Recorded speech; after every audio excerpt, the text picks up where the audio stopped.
እቺ ልጅ አያችኋት ራሷን አጥፍታለች። ራሷን ያጠፋችበት ምክንያት ደግሞ በሰዎች ተረባ በሰዎች ጥላቻ ነው። ብዙዎቻችሁ ኮመንት ስትጽፉ ያላችሁ ጥላቻ ስታስቀምጡ ቀልድ ይመስላችኋል። የብዙ ሰው ህይወት ግን ይጎዳል።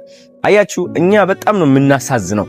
ቅናት፣ ጥላቻ፣ መወዳደር፣ መወዳደቅ እንደ ባህላችን ተሸክመነው የኖርን በጣም ብዙዎቻችን ነን።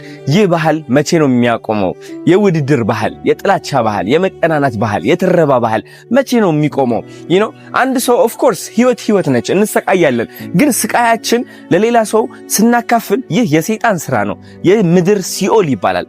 ብዙዎቻችሁ እሷ ኮሜንት ላይ ገብታችሁ የተሳደባችሁ ማለት ነው አሁን የእናንተ ሲኦል አሁን ነው የሚጀምረው። የሷ እጣ ፈንታ እናንተ ላይ ይደርሳል ማለት ነው። ይህ ደግሞ ካርማ ተብሎ ይጠራል። ስለዚህ ተጠንቀቁ።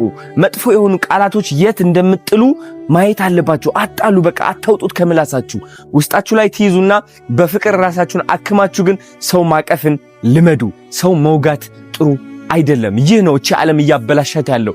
ይህ ነው የዓለም መጨረሻ እያመጣልን ያለው። እግዚአብሔር የማይወደው ስራ ይህ ነው። ስለዚህ ሴቶች አንድ ምክር ልሰጣችሁ ፈልጋለሁ። ሁሌም ወደ ዓላማችሁ ስትንቀሳቀሱ ትልቅ ደረጃ ለመድረስ ስትሞክሩ ተራቢና አወዳዳቂ ያጋጥማቸዋል። እነዚህ ጥላቻ ያላቸው በልባቸው ጨለማ ይዘው የሚጓዙ ሰዎች ሰምታችሁ ተስፋ ከቆረጣችሁ ተሳስታችኋል። እነዚህ ሰዎች እድሜ ልካቸው ሲኦል ውስጥ የሚኖሩ ሰዎች ይሆናሉ።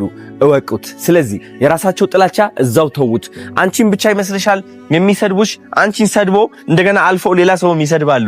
ህይወታቸው ስድብ ብቻ ነው፣ ጥላቻ ብቻ ነው።